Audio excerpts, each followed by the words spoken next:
It's a lot. Yeah, it's good, bro. Hey, what's up, King Son? Man, you doing it, man. You deserve it, Daddy. You putting in that work. Proud of you. I love you. Yeah. Okay, let's address the elephant in the room, all the allegations. Are you attracted to men or women? It depends on my mood, my vibe. Is it true that you've had sexual relations with Meek Mill? I can't tell you that. Meek Mill has finally broken his silence, peeling back the layers on a long hidden chapter of his life with controlled intensity and unmistakable resolve. Speaking with clarity and force, he described a pattern of experiences that left him feeling exploited and sidelined, as his name unexpectedly emerged in a high-profile legal battle linked to Diddy, instantly amplifying public focus. The case points to troubling dynamics involving influence, coercion, and serious professional wrongdoing, with Meek identified as one of those impacted. His appearance in the matter has supercharged an already tense situation, unleashing a wave of attention and forcing hard questions about what truly happened away from the spotlight. Topics coming out of this week was a producer that worked with Diddy named Lil Rod did a lawsuit. And in that lawsuit, he alleged a lot of things, one of which is that he was slipped one of the famous drinks that Diddy does, and then he woke up feeling like something had happened to him during the night. I can't say the word on YouTube, but people know what I'm talking about. And he also alleged that Meek Mill and Diddy had a relationship, a sexual relationship. I wanted to see if you had read any of this, or if you had any reaction to people actually coming out now and saying that Diddy does stuff with men that's not just the Cassies and the escorts and whatnot. Well, yeah. You know, I love y'all when you act like this on YouTube, like y'all haven't been hearing Reggie Wright speak on this stuff. I told y'all, I said, real soon, this gonna start coming out about men, because Puffy is not paying for male escorts, ordering up male escorts if he's not doing it for his enjoyment. You only order up female escorts and other females if you get down like that. You don't be ordering up no male unless you want that male with you. So for all the others acting shocked and surprised, I said somebody's gonna come out and expose it real soon. And of course, that's what's happening. It's unfortunate that stuff like that happened to people. I know y'all believe in Illuminati stuff. I don't believe in Illuminati. Won't tell y'all up front. And y'all say now because the powers in the be is not protecting Puffy is the reason that these people are coming out and suing them. No, that ain't why. Because now once you pay out people, and that's why when he paid out that judgment, and the next day I told him that was bad. Because when attorneys will take on cases and say, hey, this dude paying out this quick, he'll pay us $1 million right quick, or $300,000, whatever, if he wants stuff to go away. And you know, I'm sure those insurance companies that he has that mainly, y'all don't know, is the one that be paying those things out. I try to educate y'all on, is usually your company insurance companies that pay them out and make the decisions when you have the business insurance, or the businesses you have the different type of insurance that make you pay out these things. Because by the time you have all the different lawyers and stuff involved, it's just as quick to settle a case. So that's unfortunately is what's happening to Puffy. Everybody's gonna come out of the woodworks suing him. I'm not trying to say that he don't deserve any of these lawsuits. I don't believe about Meek Mills. I'm a Meek Mill fan. I don't know what happened. I noticed when he talked about it though, Meek Mills didn't deny it. Like I said, I don't want to believe that that's true, but I am one of those like y'all. When I don't say you motherfucking crazy, I ain't never did no like that. And then there's usually some smoke with that fire. And so I'm not up here saying Meek Mills was involved in that thing. I'm not saying Usher. Yeah, I am. Or Justin Bieber and all of them. Puffy gonna turn out to be our modern day. Oh, y'all about to get mad. He gonna be our modern day Michael Jackson is what Puffy turning out to be, in my opinion. That's my opinion only. I know black folks get mad when we say Michael was doing that stuff, but I believe Michael doing things with little boys as well. That was my opinion. Actually, how I know a alleged victim that was around us. He's a very, very good friend with Ray J today. But anyway, man, it's hard for me to say whether this stuff is true or not, and I'm not going to get up there and start debating. Meek Mill has made it clear that the truth stretches far beyond what the public first believed, opening up about a harrowing car accident that came dangerously close to ending his life. What sent shockwaves through the conversation was his suggestion that the incident didn't feel like a random moment of bad luck, but something far more unsettling. With existing tension between him and Diddy already under a microscope, online sleuths quickly began drawing connections, igniting a surge of theories across social platforms. As Meek openly shared his discomfort and lingering doubts, many started to question whether the crash was merely coincidence or a situation that warranted deeper scrutiny. His remarks have injected a fresh sense of suspense into an already heated narrative, locking in public attention as the story grows more complex with each passing day. Puffy's been giving y'all all the signs that he's trying to come out of the closet. Hope he finally come out of the closet. It's obvious in 2024, we don't care. Society don't care no more. They done TV shows and all of that done brainwashed us to say it. Half of y'all, well, maybe 10% of y'all in the comment section take, and hey, that's just the era we live in. I have a problem with gang. Y'all say, well, why you care what a man doing and all that? Because that's one of the main reasons that God flooded the world and set the world on fire and did all the stuff that he did, because he was mad when he found out that men were down here having sex with animals and having sex with other men and stuff like that. That was the one thing that pissed off God. Y'all read your Bible, y'all learn. I know there's more to it than what I just explained, but that was the gist of what happened. So that's why I have a problem with homosexuality. But I know in 2024, I'm from an old school, where in the 80s and the 90s, people that were doing that were hiding it. But now y'all out with it. So, hey, that's on y'all. But my point to saying that is, Puff needed just to come on out with it. Because the lawsuits and stuff is going to keep people blackmailing him and threatening him, and they're trying to expose him with these things because they think that he's scared of these things coming out.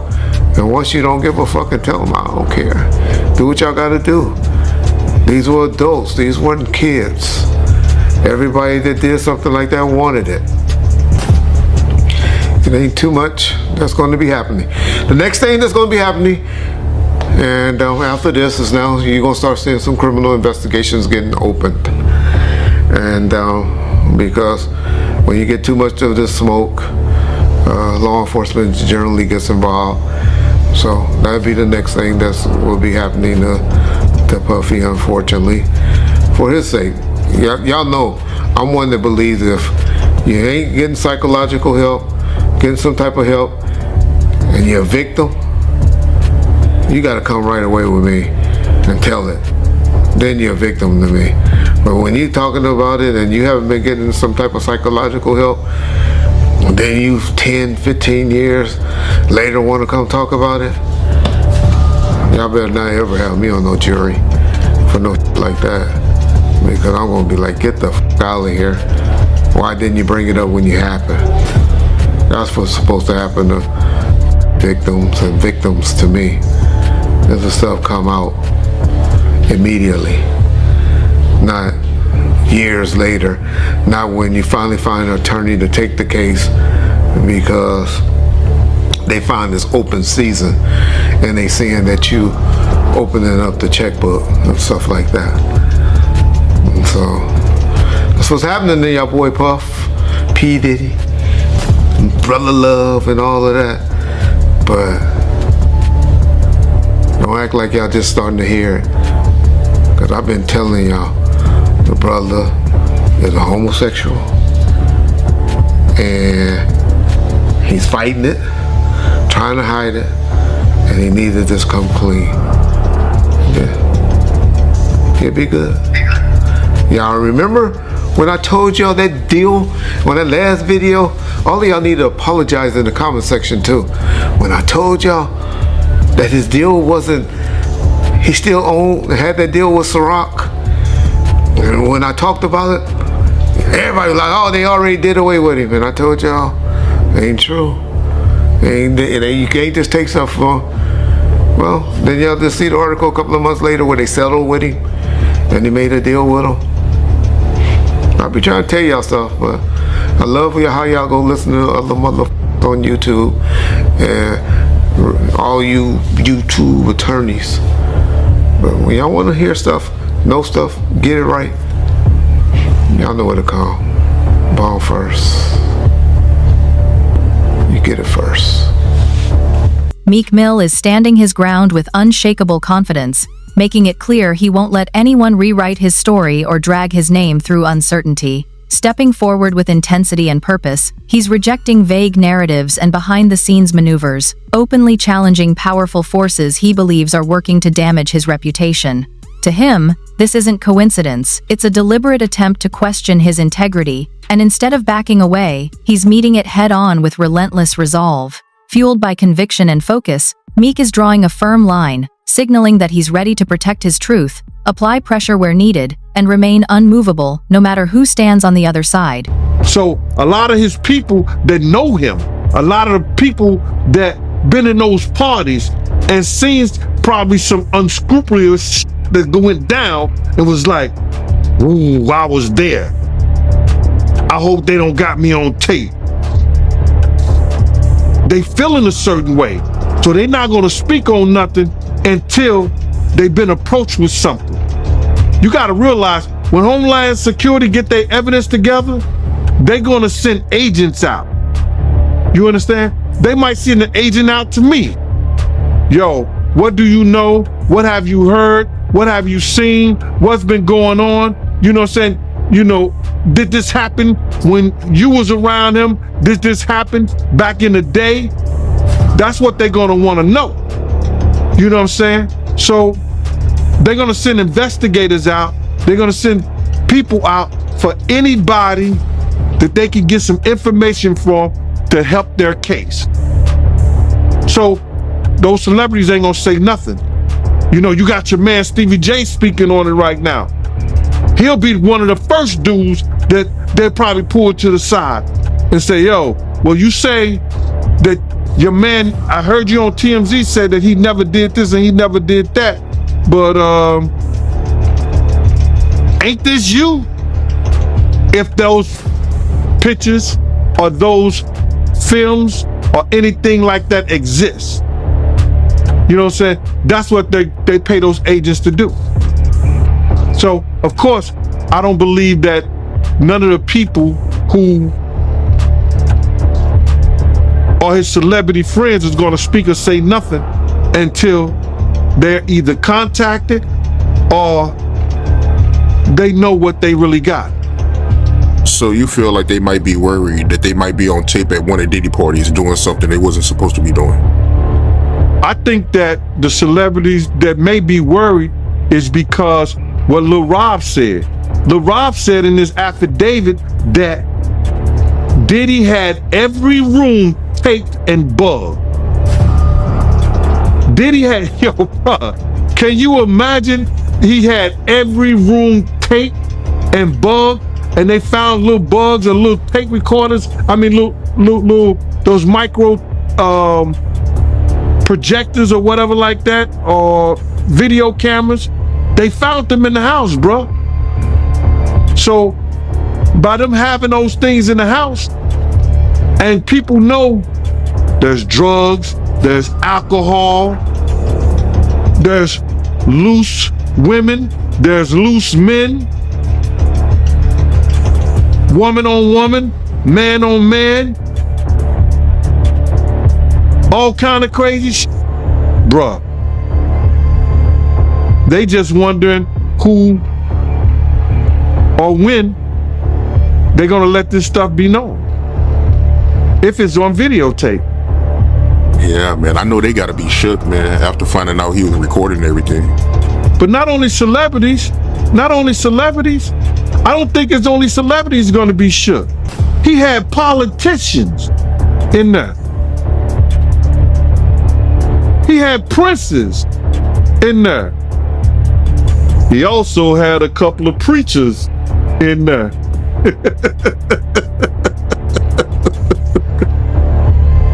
Hallelujah. That's crazy. You personally, you think they got tapes?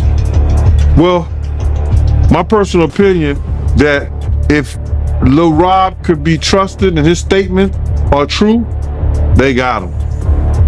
They got tapes of stuff. Meek Mill has started opening up about his history with Diddy, sharing a candid account of feeling misled by someone he once viewed as a trusted mentor in the music world. With controlled intensity, he explained how certain moments left him pressured into situations that conflicted with his comfort and values, creating a lasting sense of disrespect and imbalance. Without diving into unnecessary specifics, Meek makes his stance unmistakable. He believes his trust was mishandled, and the experience left a deep mark. Now, instead of staying silent, he's choosing to confront that past head-on, channeling years of frustration into a clear, empowered effort to take back control of his story with honesty, confidence, and resolve. The Rod lawsuit came out, and there's the gay allegations about Meek Mill as well as Usher, but Meek Mill was the one that got real upset. He said, "I'm not gay." Like he's everyone stop asking me if I'm gay. I'm not gay. And then you went in, and then he essentially threatened to kill you. So essentially, what happened is, we've been, I do long live streams. I'm streaming for like 5-6 hours. Like, when these things are happening, we're not just giving quick takes. Like, I'm going, like, even today, I bought the Christian Combs document, like the entire lawsuit. We're reading it word for word. We want to see what's because a lot of times on these sites, I've always said, like, I kind of pride myself on trying to go the extra mile. A lot of people just go to, like, say, I don't know, Rolling Stones or Variety, and they see a summary of what's in a lawsuit, and they regurgitate it and even make it even smaller, and they put that out. Yeah. Well, I got time, and people want deep dives, no Diddy, and we got a lawsuit. So the Lil Rod lawsuit we got. Yeah, I read through the whole thing, and it didn't mention Meek by name, but there was a footnote. A Philly rapper who used to date Nicki Minaj. It was like a Jeopardy question. Duh, who is that? There could only be one person on the planet. Unless there's a Philly rapper that also dated Nicki that no one knows about, it's obviously Meek Mill. So essentially, I reacted to, like, I literally found out on stream, like, what the fuck? I'm like, yo, no way Meek Mill was in these freak-offs. Like, I know we've seen the video in the pool and the matching outfits, but no, Meek is like the toughest, biggest gangster. Like, he's like a killer.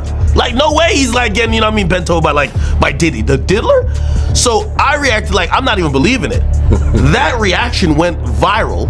And the next day, Meek, as I said, he's a special type of stupid, as 50 would say. He's seen me reacting to it and thought, I made it up. So he's like, yo, you know what I'm gonna do to academics when I catch him? Now, previously me and Meek had a truce. But I remember, because I remember the last couple of times I brought his name, and you're like, hey, listen, me and Meek are cool right now. I don't want to take any shots at him. We had a truce, but Meek and him being so dense and being so dumb, he actually thought that I made up the lawsuit. And by the way, even after he started threatening me, and I said, I didn't make it up. I said, just clear up whatever it is, but I didn't make it up. You know what he said? This is clearly AI generated. I'm like, yo, Meek, Meek is so dumb he couldn't even spell AI. Like, how the hell you know this is AI generated? Bro, this is an actual lawsuit. I'm showing him, like, look, it's filed in federal court. Right. Nah, this Here's is lies. the PDF file. Exactly. So the PDF's AI. Yeah, so he basically starts, he says, you know what, man? He's like, yo, he starts going like off the deep end. He hasn't even cleared up the rumors yet. Like, rather than saying, hey, this is lies, I'm gonna have my attorney, deal with any salacious lies spreading about me like a normal entertainer would. I am not gay or whatever the case is, or I've never been in any sexual situation with Diddy. He says, I'm gonna kill you academics, and what I'm gonna do is, he says, first things first, he says, someone send me academics address. Like he said, I'll die to shut you down. Yeah, then he says, I'm going to die to do it. Then it was so ironic. Which is crazy. Which is a crazy thing to say. Meek is cut it out. You're not gonna die to shut down academics. You're a multi-millionaire with a great career and kids. Cut it out. Yeah, grow up. Meek literally then tweeted out a couple tweets after. He said, well, the governor just called me, and I was just like, this makes like, wait, you're planning a murder online and the governor calls you to talk you out of it? Like, also, the reason why him and the governor are in cahoots is primarily because he's the guy that they kind of taunt around for prison reform. Okay. Right? Yeah. And he's like, yo, I'm down to die over it. Yeah. The funny thing, I always tell people, I would say this is a gangster rapper paradox when they're threatening a civilian. They say this, yo, I'm gonna kill you, this and third. And if you actually say, all right, I'm not scared of you still, because you usually back out once they say they're gonna kill you, because they're a gangster rapper. They rap about spinning blocks, Glocks, and switches. They're the killers of the earth, okay? When you tell me you're not scared of them, they flip it on you. Man, you just trying to trick me out of my position. You trying to send me to jail. Right, he said, I'm gonna treat you exactly to the effects of you influencing. I'm gay and I have 3 sons. I'm getting you Addy now. I'm coming. Then he told me he was gonna record a video and pee on my steps. And I was like, well, right. I imagine Meek just like sneaking up and like, first I'm like, yo, that's a sexual crime already. And Diddy is already into some shit that you're alleged with. Don't pull out your penis on my property. That's a problem. That's a sexual crime. You can't just whip out your dick anywhere, Vlad. You gotta tell these people. Okay. That's a crime. Yeah. So he threatened to come. Don't come with the same dick that you and Diddy been doing whatever with and come pee on my property. Afterwards, he said the governor basically told him that he should stop beefing with me, and then he went into this whole tirade of how he's going to I'm gonna donate some, like, so I told him, I said, listen, I said, what's not cool is a rapper like you who's pushing 40. There's nothing wrong with age, it's a beautiful thing. Yeah. But still acting like, you're, one day one night he says, because the people in Philly have been saying, you don't even live here. Like, why do you keep acting like you're still in the trenches, like, and you're living a bad life? You live in a really good life. He lives like in one of the most expensive high-rises in New York City, right? I don't know. Like, he just showed off like about like 10 expensive cars that sit in that car face down in South Jersey, right? This guy's living really good. Yeah. Except he's saying that he's down to spin, because people from his own hometown said, you're not here like that. You're not actually in the hood. Meek Mill has gone deeper into the emotional toll these experiences took on him, admitting that the pressure and confusion surrounding his situation forced him to seek real support just to stay grounded.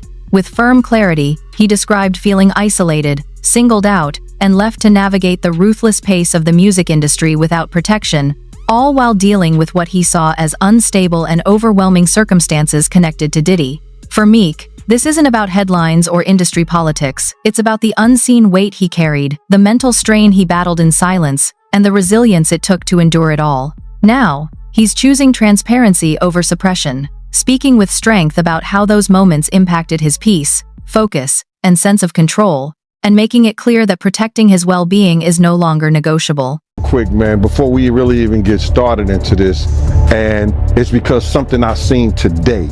This girl, Tiffany Red, she said that she was filing a claim against Diddy, but it touched me crazy, man, because the hurt that I seen in her voice, in her she crying, man, and she worrying about what this dude could do to her and what he has done to her. Man, listen here, I want to let this young lady know, and I know this is not the place for it, brother, but please allow me to say this to her, man.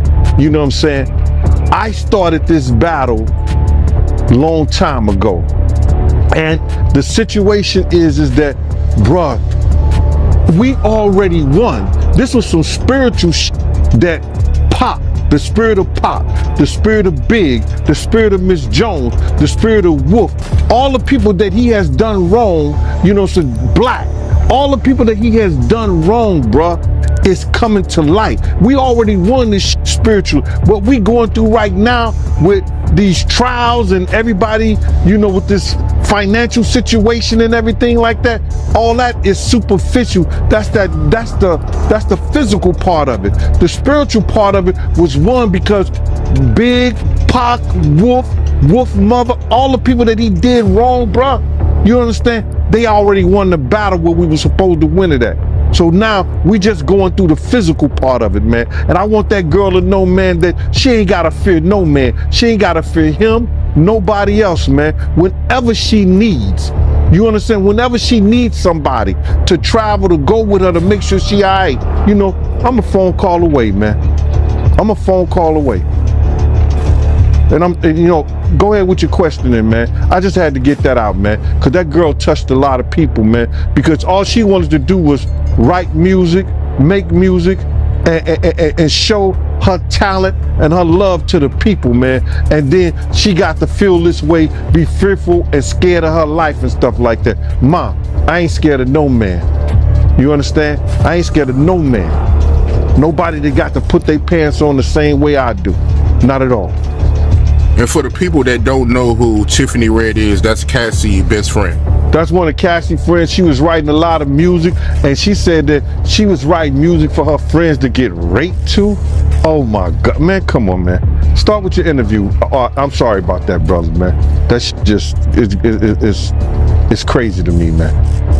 Man, you know, Leopard don't change his spots, and Diddy been doing this for a real long time, bro. He been doing this for a long time. And now another artist, this artist didn't wait 10 years. You know what I'm saying? He didn't wait 20 years. You understand? He waited a year or two after he stopped working with him and saw he didn't get what he was supposed to get. And he said, yo, listen here, man. I'm putting in my claims right now because I'm gonna show everybody what really happened, what really went down. It's crazy. When I was reading it, I read the whole thing. Shout out to Keisha in Kansas City. She sent me the whole documentation, bro, and you know, the whole court thing. And when I'm reading the stuff, you know, it sound a lot of this sound familiar. You understand? And what I mean sound familiar, how he would get other girls and get girls to try to, you know, convince this guy, you know, or put him in a sexual situation with other girls so he could do whatever he wanted to do with them. And it's just like the situation somewhat with Sarah and her girlfriend and him and Ja. You know what I'm saying? Bringing girls on to try to convince this other guy to be in a room with another naked man and all this other bullshit. Yo, it all sound familiar, man. I read the whole thing, man, and it was crazy. And for the people that don't know what you're talking about, because the lawsuit is new, so, you know, some people still catching up with it. Little Rod, he alleges that, you know, Young Miami cousin tried to have sex with him in front of Diddy. Yeah, he went into the bathroom, and then she came into the bathroom and tried to, you know, throw herself on him. He didn't want to have nothing to do with her for whatever reason. And then when he came out the bathroom, she continued to try to do that and try to have sex and wanted him to have sex in front of Diddy and the rest of the people that was in there. You know, that's how they do, man. They try to use a girl that you might like, or you may think you might like, or they think you might like her or whatever, to convince you to lay down your guards with them. And he didn't. Yeah, that's crazy, man. And you're not surprised by none of this, because you said that Ja Rule, they did this to him, right? No, remember, and people got it confused when I said that Ja and him was in the room with two girls, with Sarah and Sarah's girlfriend. You understand? He was trying to get Ja to go at Jay-Z. So what he did was try to get another girl, you understand, to... The legal fallout tied to this unfolding situation has reached a new level of intensity, as reports reveal that multiple lawsuits have surfaced, with a small number referencing Meek Mill in allegations connected to the broader case involving Diddy. Although Meek has forcefully denied any negative characterizations, the inclusion of his name alone has magnified public attention and speculation. The momentum only escalated when an additional lawsuit unexpectedly emerged, further complicating the landscape and driving the controversy into overdrive. What was already a volatile legal clash has now evolved into a full-blown media storm, with scrutiny mounting by the day and the spotlight growing brighter as the situation continues to unfold.